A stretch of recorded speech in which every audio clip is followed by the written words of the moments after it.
자, 이 단맛에 대한 구분은요, 뭐하고 연관이 될까요? 매칭해서 먹는 음식, 예, 됩니다. 단와인은 뭐랑 먹어야 될까요? 예, 단와인은 사실은 단 음식하고밖에 매칭이 사실은 잘 안 돼요. 어, 드라이한 와인은 좀 레인지가 넓습니다. 여러 가지 음식들을 같이 먹을 수 있고요. 우리나라에서 제가 단 와인 얘기한 거는 한 미디움 정도 되는 와인들이에요. 아주 달지도 않고 아주 드라이하지도 않고 이런 것들은 우리나라 때 말씀드렸던 고추장이나 간장 베이스로 된 음식들하고도 아주 잘 감칠맛이 나는 요리가 되죠. 어, 우리가 오미라고 얘기하잖아요. 오미자 할 때 오미. 보통 우리나라에서는 이제 단맛, 짠맛, 쓴맛, 신맛. 그다음 뭘까요? 이게 나라마다 달라요. 근데 전 세계에서 마지막 맛으로 치는 게 일본에서 나온 우마미라고 하는 거거든요. 감칠맛을 얘기합니다. 예, 약간 조미료 맛 있죠. 그게 독특한 맛인데 오미 중에 하나다라고 하는데 단 와인이 약간 우리나라 말로 얘기하면 고추장이나 간장이 감칠맛이 나잖아요. 그거하고 매칭할 수 있는 부분이 있어서 그런 부분이 잘 맞습니다. 자, 와인의 분류, 단맛에 따른 분류는요, 드라이한 거, 미디움, 그 다음에 스윗한 거, 요 세 가지 있다는 거 구분하시고요. 가능하면, 어, 각 나라별로 용어를 좀 알아놓으시면 더 좋겠습니다. 여러분들이 나중에 다른 시험을 보실 거면요, 요거는 거의 꼭 나와요. 드라이가 불어로는 색이고 이태리어는 세콘데요. 자, 여기 독일어가 안 나와 있는데요. 독일어만 조금 단어가 다르게 생겼어요. 그래서 그 얘기할 때는 시험에 항상 나오는 건데요. 여러분한테까지 나오진 않을 테니까요. 이 정도만 알아놓으시면 좋겠습니다. 자, 내용이 이렇게 좀 나열식이라서 이렇게 막 재밌지는 않아요. 그래도 여러분들 잘 알아놓으셔야 되시고요. 자, 네 번째는 입에 딱 들어왔을 때 무게감에 따른 분류입니다. 자, 무게감도 세 가지로 나눠져요. 첫 번째, 라이트 바디. 두 번째, 미디엄 바디. 세 번째, 풀 바디. 노 바디 아니에요. 풀 바디입니다. 예. 라이트 바디는요, 입에 딱 들어왔을 때, 되게 가벼운 와인이다. 어느 정도냐면, 물 정도 느껴진다. 입 안에서 비중이 느껴질 때 물 정도 되는 것 같다. 그러면 그냥 라이트 바디라고 합니다. 대부분의 화이트 와인하고요. 아주 가벼운 로제 와인하고 요 정도. 우리나라에서는 가끔 레드 와인도 라이트 바디라고 느껴질 경우들이 있어요. 자, 두 번째, 미디엄 바디. 미디엄 바디는 우유인데요. 우유 중에서 저기 있잖아요. 그 저지방 우유 혹은 무지방 우유. 무지방 우유 정도 되면은 이렇게 좀 아주 걸쭉하지는 않고 뭐 뭔가 좀 무게는 있는 것 같고 이러면은 미디엄 바디라고 합니다. 여러분들이 우리나라 와인들 제가 가지고 간 와인들 중에서 레드 와인은 대부분이 다 미디엄 정도나 미디엄보다 조금 높거나 요 정도 되고요. 오늘 드신 오디 와인 정도 그거는 풀바디라고 얘기를 할 수가 있어요. 묵직한 맛이 느껴질 때 당분도 높지만 묵직하게 느껴질 때는 풀바디라고 합니다. 자, 기억하세요. 라이트 바디, 미디엄 바디, 풀 바디. 이것도 시험에 나옵니다. 자, 풀 바디 와인은 주로 어떤 음식이랑 먹을까요? 예. 묵직한 와인은 묵직한 음식이랑 잘 맞습니다. 고기가 들어간 여러 가지 음식들이랑 좋고요. 라이트 바디는 뭐랑 먹을까요? 예, 뭐 샐러드부터 시작해서 조금 더 가벼운 해산물이나 혹은 불에 굽지 않은 어, 그 전체 요리들 있죠? 이런 거하고 잘 맞고요. 미디움 바디는 중간 정도 된다라고 보시면 되겠습니다. 훈제된 연어라든지 뭐 그 정도가 맞을 것 같고요. 자, 와인 모임에 갔을 때 아까 제가 뭐라 그랬죠? 좋은 와인을 갖고 온 사람한테 칭찬으로 예, 그 얘기를 하려고 하는데 갑자기 옆에서 누군가 그 얘기를 해버렸습니다. 나도 뭔가를 얘기해야 되는데 더 이상 얘기할 게 없잖아요. 그때는 다음 수단으로 이 얘기를 하면 됩니다. 예. 그때 누가 얘기를 해버리면 나도 이렇게 나서게 그러니까 그냥 저쪽 귀퉁이에서 이런 얘기 하세요. 와인이 상당히 풀바디하네요. 점점점. 예. 이 정도 얘기해 주시면은 나는 풀바디와 라이트 바디를 구분한다. 라는 거 정도로 얘기를 할 수 있습니다.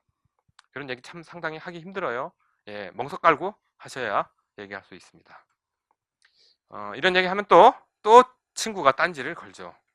이게 무슨 풀바디야? 라이트 바디지? 얘기를 합니다. 자, 똑같은 얘기예요. 너는 풀바디가 아니라고 느꼈구나. 나는 이게 상당히 좋은 와인이라고 느꼈다. 정도로 맞받아 쳐주시면 되겠습니다. 여러분도 어떠세요? 근데 꼭 그런 사람들이 꼭 있어요. 그런 딴지 거는 친구들이. 다 별로 안 좋아합니다. 그런 사람들. 예, 내가 맞받아 쳐줘야지 사람들이 다 호응을 해줍니다. 그래서 와인에 대해서도요, 상당히 뭐랄까요, 자기만 잘 알고, 좀 그런 친구들이 많이 있어요. 그런 친구들한테는 굳이 지실 필요가 없습니다. 그 사람이 얘기하는 게 맞는다, 맞다 그러면 인정을 해주는 거지만요, 와인의 세계는 맞고 틀리고가 아니에요. 취향의 문제이기 때문에 그런 식으로 자꾸 얘기를 하는 거는 듣기 불편하기 때문에 나만 불편한 게 아니라 그 자리를 다 불편하게 만들거든요.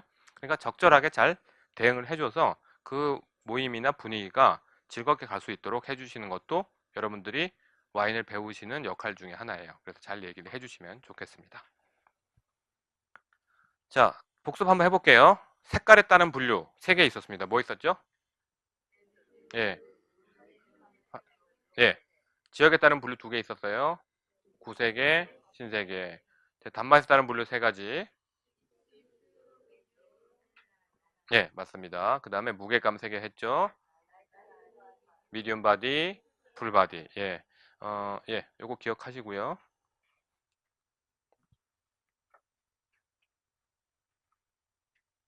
자, 그 다음은 5번째, 제조법에 따른 분류인데요. 요거는 모르시는 용어들이 좀 나올 수 있으니까, 좀 설명을 자세하게 드리겠습니다.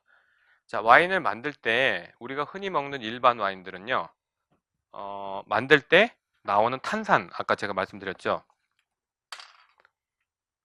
당분하고 효모하고 결합했더니, 알코올하고 이산화탄소하고 열이 나옵니다. 자, 이산화탄소를 뚜껑을 잘 닫아 놓으면요. 와인 안에 그냥 들어가 있게 되고요.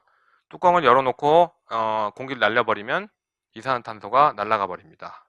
자, 날아가 버리면 와인이 잔잔하게 되죠. 잔잔하게 되니까 일반 와인은 스틸 와인이라고 합니다.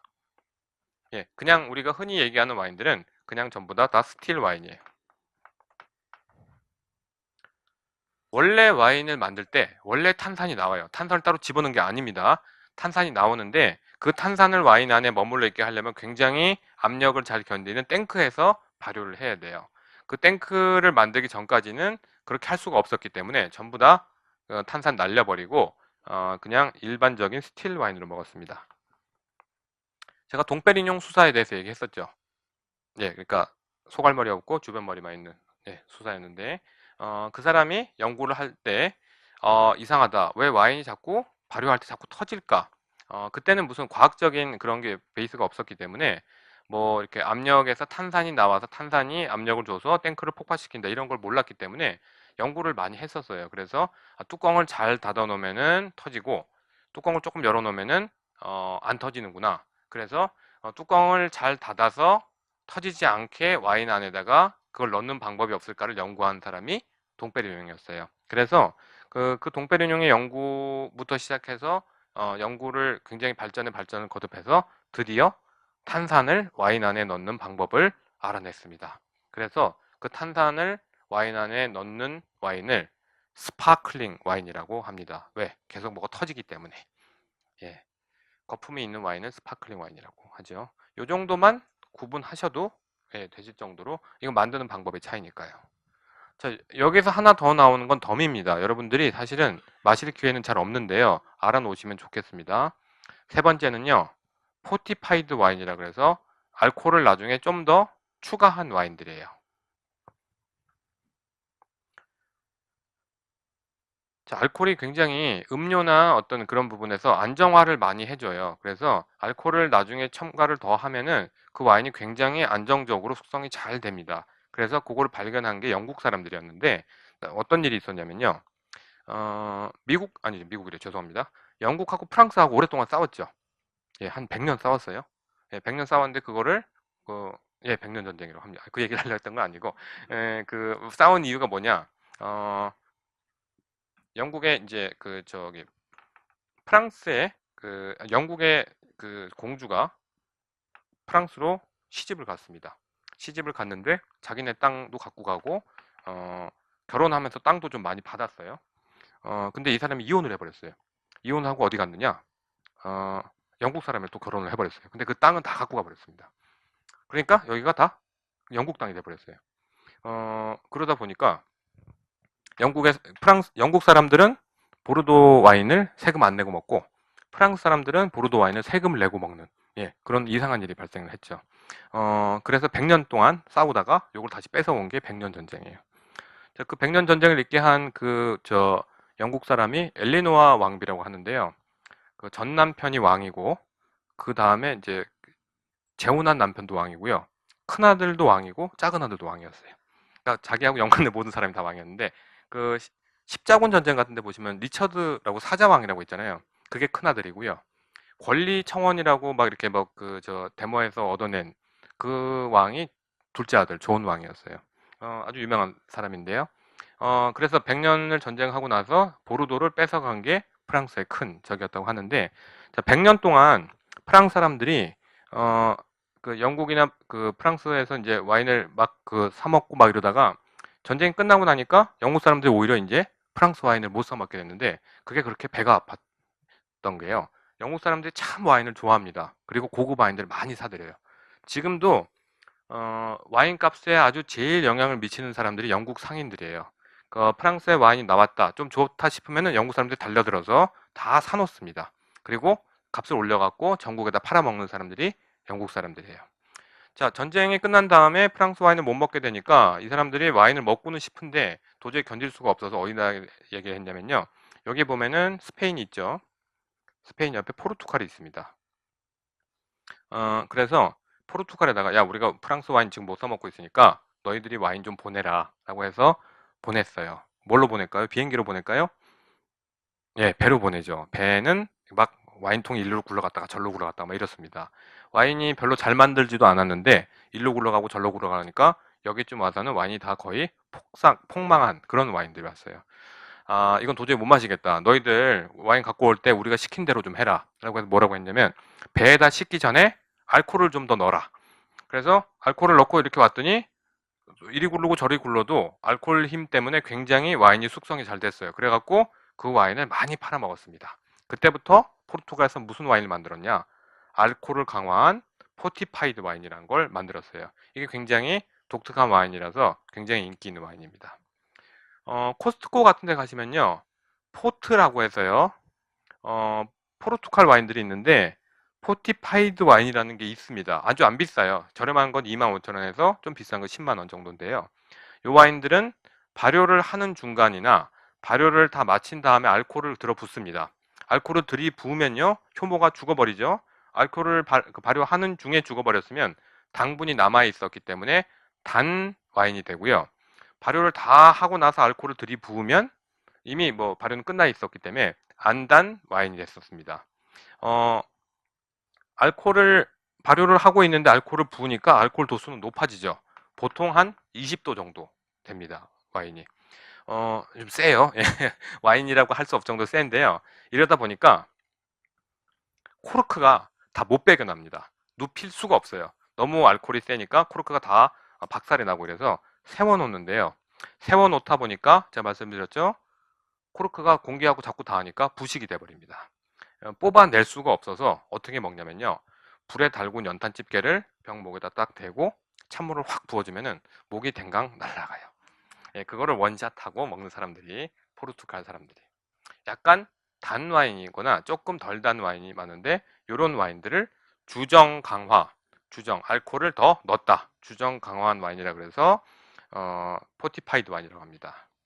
일반 와인은 스틸 와인, 거품 와인은 스파클링 와인, 알코올을 좀 더 넣은 거는 포티파이드 와인, 이렇게 구별을 하시고요. 요거는 시험에 나옵니다.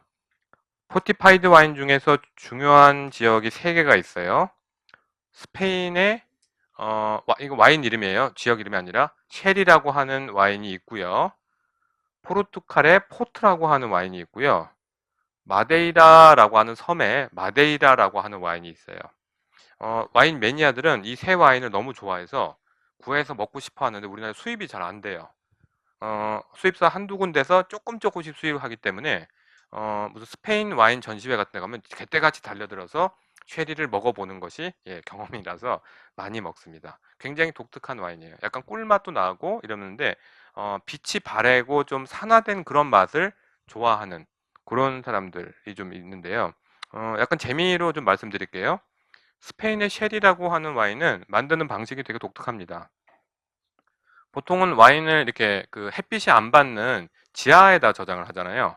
요거는 그 말씀드린 대로 발효를 하다가 알코올을 확 들이부어서 발효를 멈추게 한 다음에 어디다 저장을 하냐면요. 햇빛 쨍쨍 쬐는 밖에다가 오크통에 넣어서 보관을 해요. 햇빛이 쨍쨍 쬐면은 무슨 일이 생기냐? 다 증발을 많이 하죠.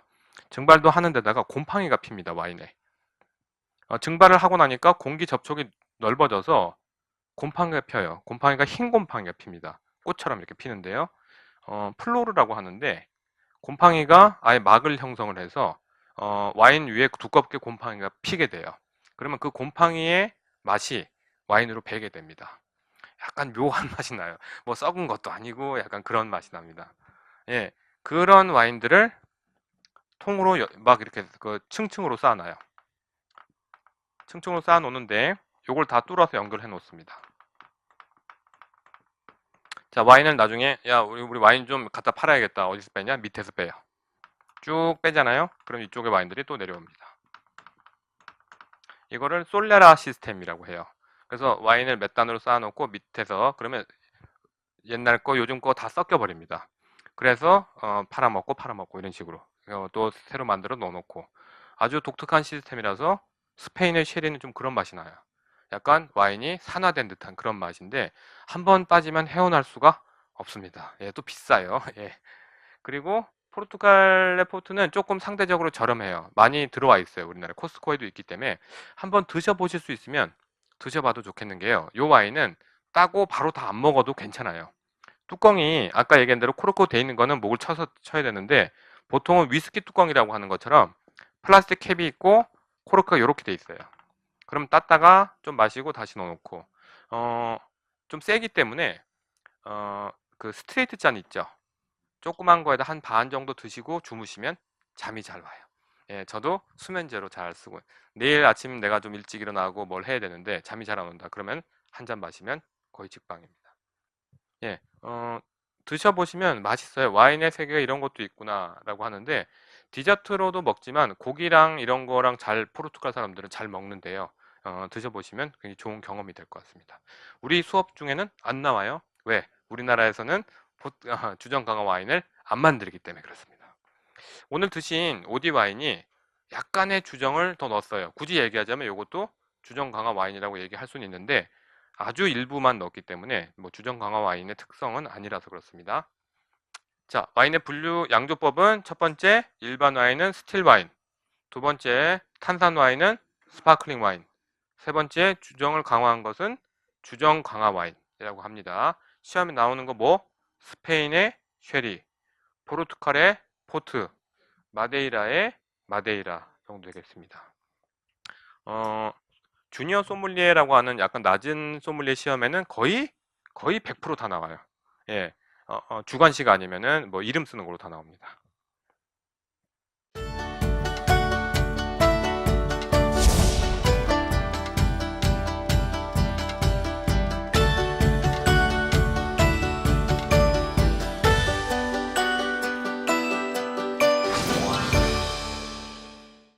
자, 오늘의 마지막 분류입니다. 여러분들 오랫동안 잘 오셨어요. 마지막 분류는 자, 용도에 따른 분류입니다. 식사를 할 때 메인 음식을 먹기 전에 나오느냐, 음식을 먹은 후에 나오느냐, 메인 음식과 같이 나오느냐, 이런 차이라고 보시면 되세요. 자, 제가 요거는 자세하게 써놨는데 요거 보시고 잘 이해하시라고 썼습니다. 자, 메인 음식 전에 먹는다. 그러니까 식전 와인이다라고 하는 거는 아페리티프라고 하거든요. 보통은 그 식전에 그 메인 요리를 주로 이제 고기를 먹기 때문에 식전 요리들은 샐러드나 혹은 생선이나 해산물들을 주로 먹습니다. 그것도 불에 데치지 않은 거, 불을 쓰지 않은 요리, 차가운 요리들을 해서 콜드 디쉬를 할 때 그 아페리티프라고 얘기를 해요. 자, 식전 와인 때는 사실은 차가운 음식이기 때문에 열을 막 내주는 레드 와인은 잘 안 먹고요. 보통은 찬 음식에다가 매칭을 하기 위해서 화이트 와인을 주로 많이 먹습니다. 화이트 와인 아니면은 스파클링 와인 정도가 식전 와인을 가장 많이 쓰고요. 중요한 거 하나, 이때는 반드시 산도가 높은 신맛이 나는 와인들을 써요. 왜? 예, 맞습니다. 그 신맛을 먹어야 음식이 이제 들어간다는 신호를 줘서 음식을 많이 먹어야지라고 하는 신호를 신맛이 위장에다 주게 되기 때문에 신와인을 먼저 먹어요. 그리고 신와인이기 때문에 절대 단 와인이 아닙니다. 예. 신맛하고 당도하고는 거의 좀 반비례해서 움직여요. 산도가 높고 실다 그러면은 당도는 떨어지고요. 당도가 많고 그렇다 신맛이 떨어집니다. 주로 그렇게 되기 때문에 이때는 이렇게 먹고요. 문제는 주로 어떻게 나오냐면요. 다음 중 용도가 다른 와인 중 하나는 이렇게 하면은 뭐 산도가 높은 거, 뭐 신맛은 신맛이 높은 와인, 그 다음에 스위트 와인 뭐 이런 식으로 나옵니다. 그럼 그게 다르다라고 보시면 되세요. 네. 뭐 나중에 말씀드릴 거지만요. 스윗한 거는 당분이 딱 단 게 들어가면요. 이제 식사 끝이라는 신호를 위장해 주게 돼요. 그래서 디저트는 항상 나중에 먹게 되죠. 우리나라 사람들 참 이상한 사람들이라서 그 주로 디저트로 뭘 먹죠? 과일 먹죠. 과일은 쉽니다. 예, 외국 사람 보면 상당히 이해가 안 되는 신 거 또 먹고 또 밥 먹는다 이렇게 이해를 하는데 우리나라 사람들은 이제 그 후식으로 과일을 많이 먹잖아요. 외국에서는 후식으로 과일을 거의 안 먹어요. 과일을 달게 조리해서 만든 케이크나 이런 걸 먹게 되는데 이상하게 우리나라 사람들은 그렇게 먹어도 음식 잘 먹었다라고 신호가 되는 게 그런 체질이 돼서 아마 그렇게 되는 것 같아요. 외국에서는 이제 그 과실이나 이런 거는 식전에 주로 먹습니다. 자, 메인 디쉬하고 먹는 와인들은요, 테이블 와인이라고 얘기합니다.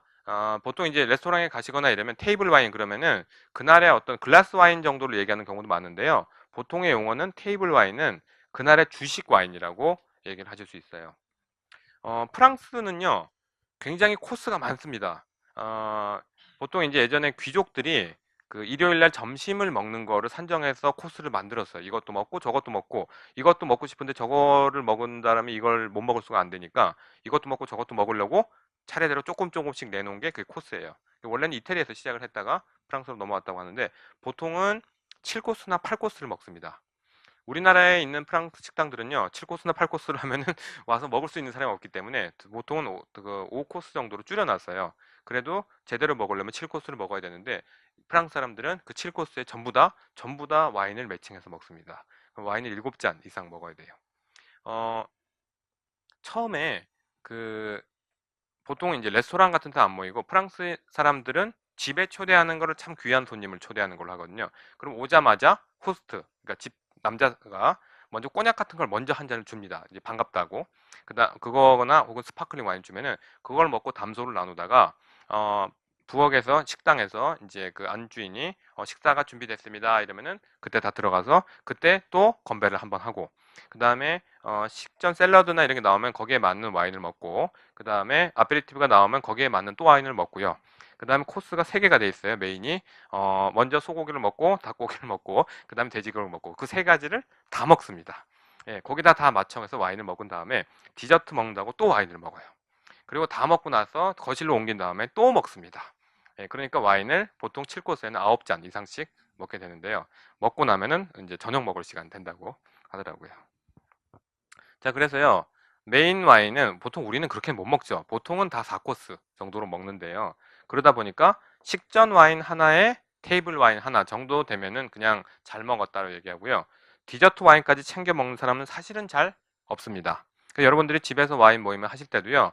조금 건하게 하신다라고 하면은 식전으로 화이트 하나, 그 다음에 메인 요리로 레드 와인 하나, 요 정도가 됩니다.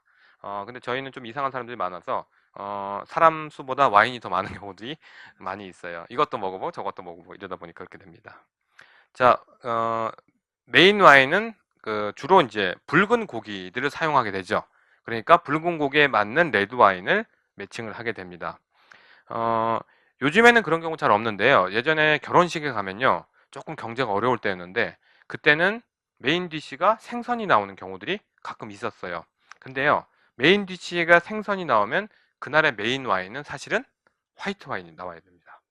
어, 소믈리에들이 결혼하는 경우 정도야 화이트 와인을 내는 경우는 있었는데 굳이 호텔에서 막 그런 것까지 고려하지는 않기 때문에 그런 생선이 나와도 레드 와인을 많이 매칭해서는 먹었어요. 굳이 그걸 따지는 사람은 없었기 때문에. 그렇지만 여러분들이 제대로 드시려면은 메인 요리가 생선이 나왔다. 그러면은 화이트 와인을 매칭해야 되는 게 원래는 맞습니다. 자, 우리나라 요리들은 어떻죠? 코스별로 안 나오죠. 그냥 한 상 차려서 잘 먹기 때문에 그 와인도 그냥 한꺼번에 풀어서 먹는 경우들이 많고요. 이 음식 저 음식에 잘 맞추기 위해서 그냥 화이트 하나, 레드 하나 정도를 같이 먹는 경우들이 많은데요. 우리나라도 요즘에는 코스 요리들이 좀 많이 생겼어요. 퓨전식으로 하면요. 처음에는 호박죽 나오고, 뭐 호박죽이나 아니면 뭐 흑임자죽 이런 거 나오고, 두 번째는 샐러드인데 뭐 이렇게 잣 들어간 샐러드 이런 게 나오고요. 세 번째는 뭐 이렇게 부침개나 전 잡채 나오고, 네 번째는 닭 요리, 다섯 번째 돼지 요리 뭐 이런 식으로 나오는데 그렇다면은 우리나라 와인들도 조금 매칭을 해서 할 수가 있습니다. 메인 요리까지 말씀드렸고 마지막에 디저트 와인들은요.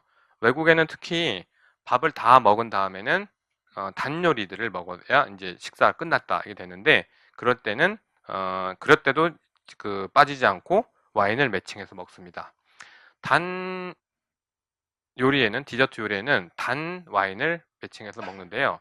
단 디저트 와인들은 조금 많이 비싼 경우가 많아요. 아이스 와인이라고 들어보셨죠?